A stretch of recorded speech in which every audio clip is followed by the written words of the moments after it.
Saudações, alunos da terceira série. Estamos começando mais uma aula de História, mais uma aula que vamos nos aprofundar sobre as situações políticas da Europa. Qual é o objetivo da nossa aula de hoje? É compreender a definição de totalitarismo, um sistema de governo. Quais são as características de um governo totalitário? E a gente contextualizar, entender aí o momento em que vai se desenvolver o fascismo na Itália, que é um sistema de governo com tais características. Então, vocês lembram quais motivos levaram o acontecimento da Primeira Guerra Mundial, aquele grande conflito que durou de 1914 até 1918?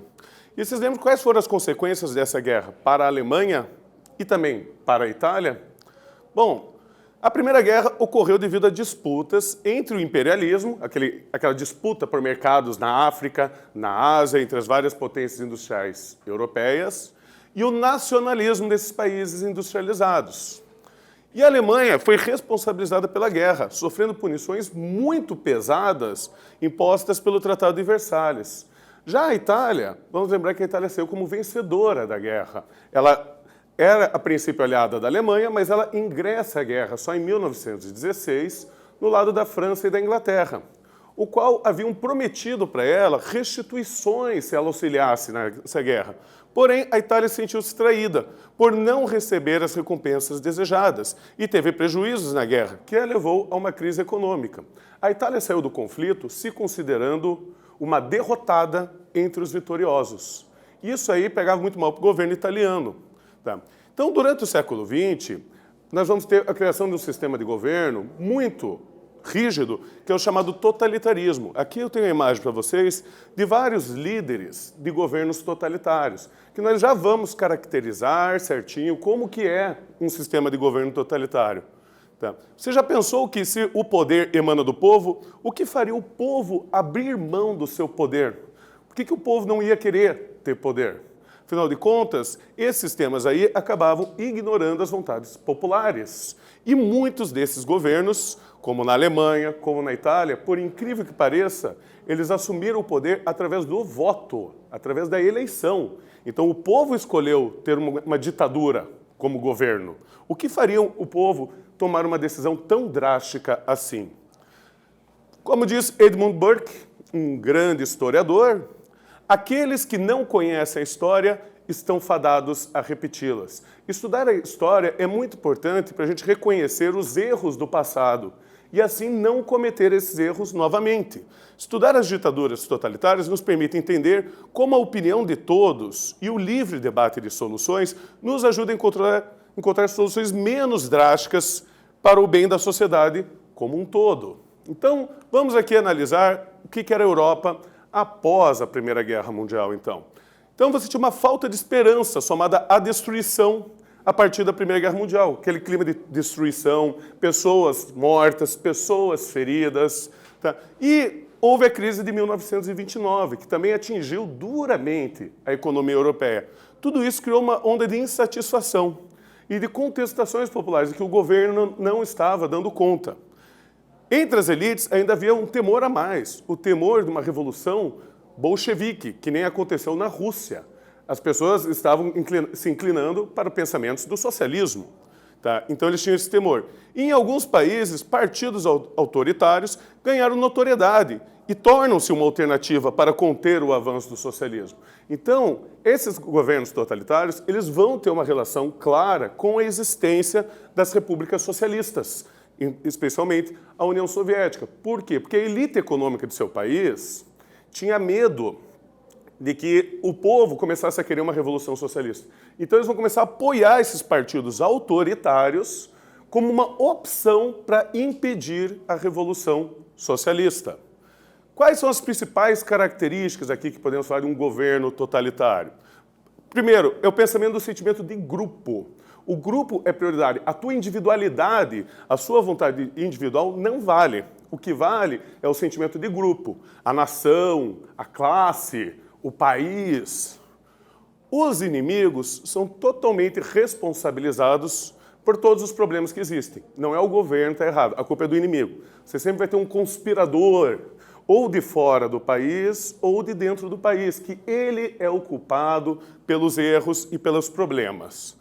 Um governo extremamente centralizado na mão de uma pessoa e na mão de um único partido. Só um partido era permitido nos países totalitários. O culto à personalidade do líder, visto como um salvador, um guia para a nação, um exemplo a ser seguido. O nacionalismo extremo, nada fora do Estado, nada além do Estado, nada contra o Estado. Só o Estado que importa. A Itália, a Alemanha ou a União Soviética, só o governo, o Estado que funciona. Contra o liberalismo, eles não gostavam das democracias liberais, que tinham voto, que tinham vários partidos, eles não gostavam, e também não gostavam do socialismo. Isso por quê? Porque o socialismo ele tem uma característica peculiar. Ele é um movimento internacionalista, internacional. Tá? E eles aqui, muito pelo contrário, eles eram nacionalistas, ao extremo ainda. Portanto, o socialismo não se adequava para eles.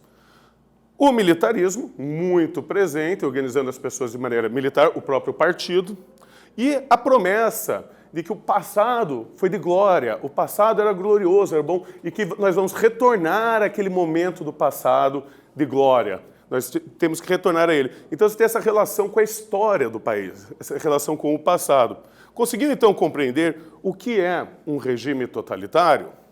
Então, vamos para a nossa primeira atividade da aula de hoje. Copie, responda e socialize com a turma. Observe a imagem ao lado e responda.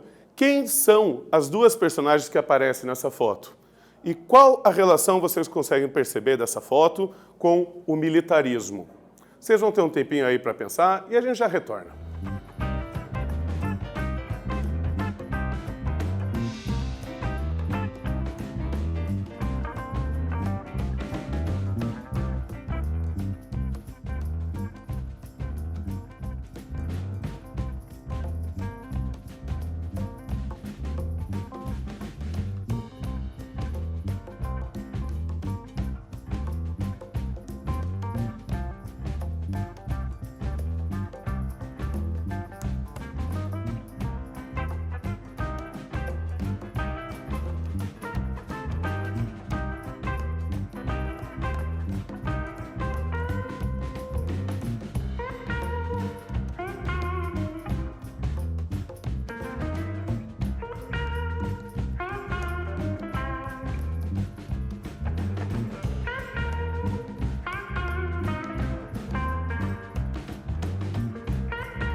Então, alunos, conseguiram verificar bem essa imagem?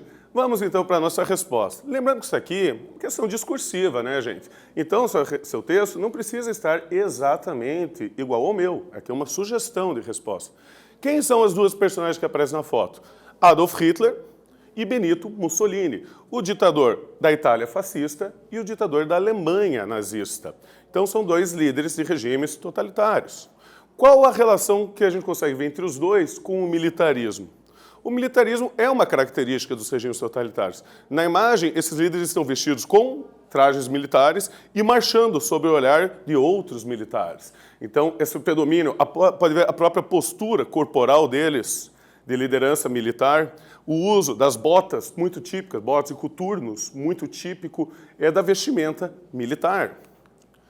Então, agora que a gente já viu muito bem como que é esse regime de governo, vamos estudar como foi o caso na Itália, que vai ser o primeiro país a desenvolver uma ditadura dessas, que vai desenvolver o fascismo.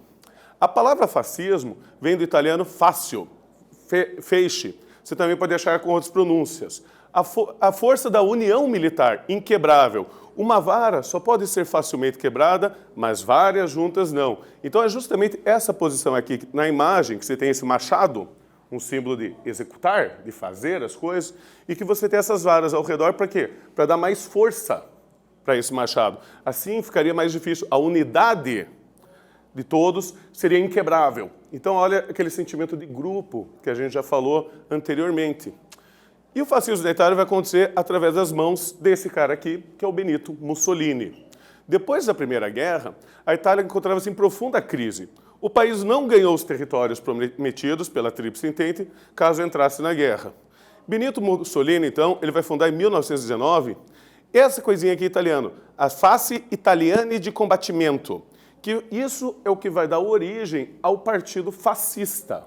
Então, era um grupo paramilitar, formado principalmente por soldados que lutaram na Primeira Guerra Mundial. Tá? Em 1921, o movimento fascista italiano transformou-se no Partido Nacional Fascista.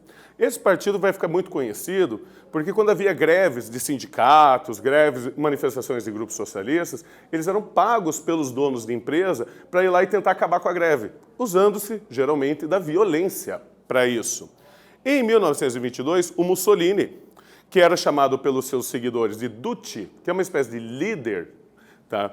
Um guia, liderou a marcha sobre Roma, com milhares de camisas negras, o uniforme militarizado deles, como vocês podem verificar na imagem, e invadiu a capital para exigir o poder. Então houve uma grande pressão por parte desse partido, demandando que fosse dado o poder a eles. Então, gente, vamos para a nossa próxima atividade aqui.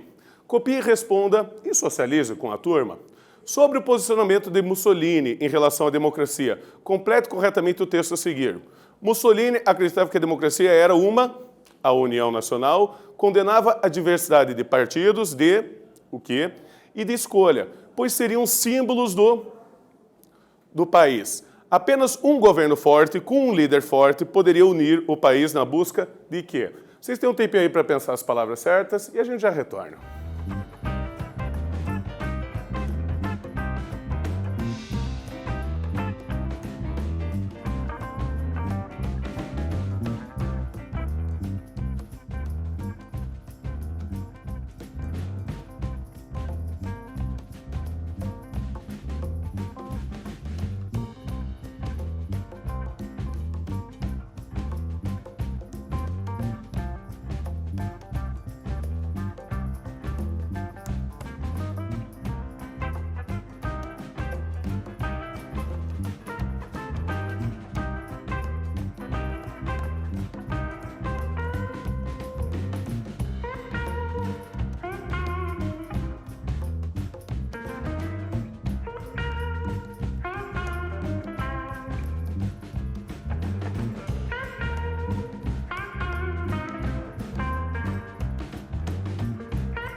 Então, alunos, conseguiram imaginar as palavras corretas para completar essa frase? Eu trago algumas sugestões aqui para vocês.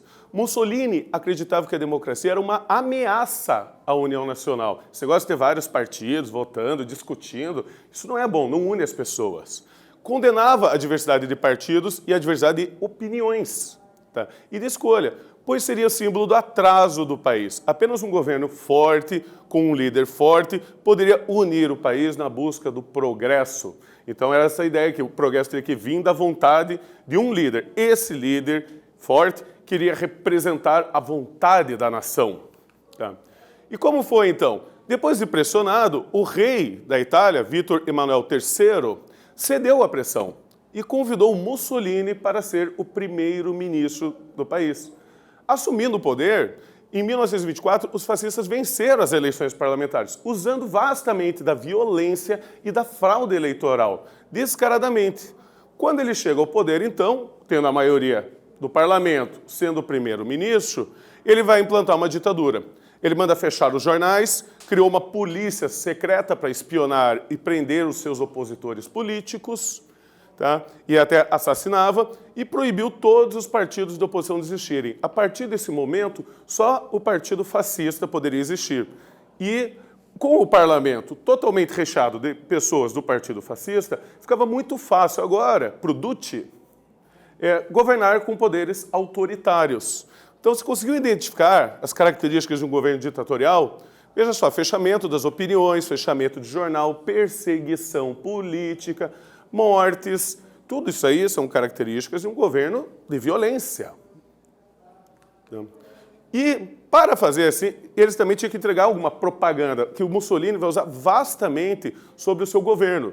Ele vai usar, então, a educação para divulgar suas ideias. As crianças nas escolas tinham que aprender sobre o fascismo. Elas eram alfabetizadas com frases fascistas, como, por exemplo, pegar um caderno de caligrafia e escrever nada contra o Estado, nada fora do Estado, nada acima do Estado. Isso era usado no livro didático durante o regime de Mussolini.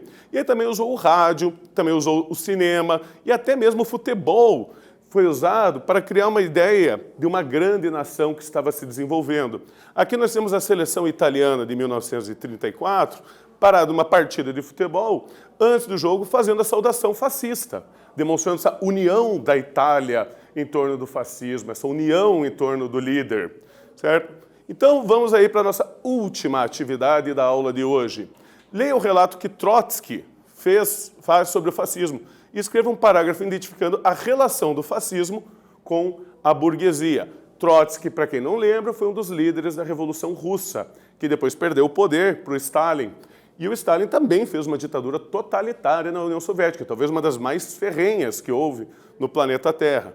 Mas a crítica aqui do Trotsky, ele fala, o movimento fascista na Itália foi um movimento espontâneo de amplas massas, com novos líderes oriundos de baixo. Foi um movimento plebeu na origem, dirigido e financiado pelos grandes poderes capitalistas. Nasceu da pequena burguesia. Você consegue fazer, então, essa relação entre a ascensão do fascismo e essa característica burguesa? Vocês têm um tempinho aí para pensar e eu já retorno com uma resposta.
Então, conseguiram fazer a relação com o texto? Trago aqui para vocês uma sugestão de uma resposta.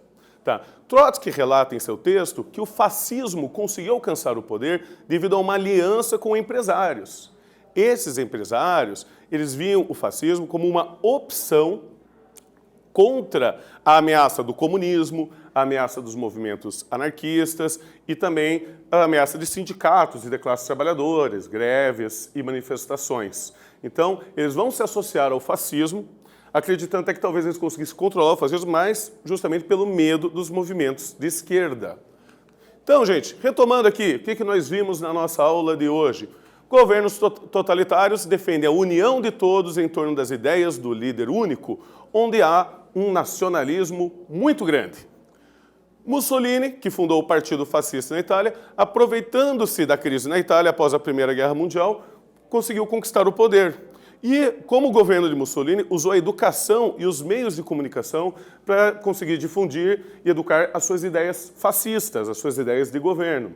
Então, gente, até a próxima aula. A gente se vê.